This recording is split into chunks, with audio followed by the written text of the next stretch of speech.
et on se revoit tous le 18 juillet. Voilà pour cette audience qui aura donc duré encore une nouvelle fois quelques minutes.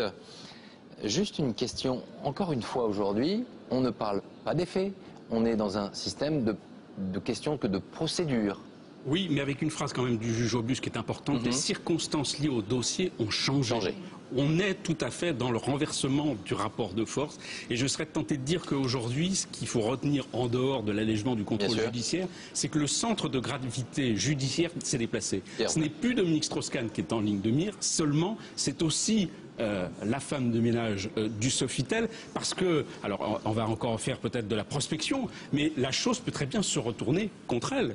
Elle peut très bien être poursuivie, soit par le procureur, soit éventuellement par Dominique Strauss-Kahn. Elle a témoigné devant un grand jury ? Elle a témoigné devant un grand jury, elle a peut-être donc menti, et donc par conséquent, elle peut être poursuivie soit par le procureur, soit éventuellement par Dominique Strauss-Kahn, qui peut la poursuivre devant le civil. En même temps, Pierre Ourcade, quand effectivement on entend les avocats, effectivement, de Nassifatou Diallo, la procédure se poursuit, les accusations demeurent, les faits sont là. Que s'est-il passé dans cette chambre ce jour-là ?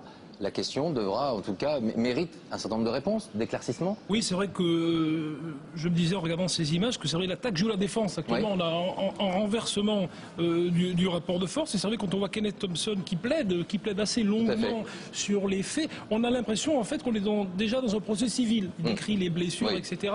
Donc c'est vrai qu'il y a un renversement du rapport de force. Cela étant dit, on n'a pas assisté, comme on avait pu l'annoncer aujourd'hui, à un déballage sur la crédibilité de la jeune femme. On a toujours une audience le 18 juillet, le dossier continue, mais clairement, c'est vrai, il y a un déplacement.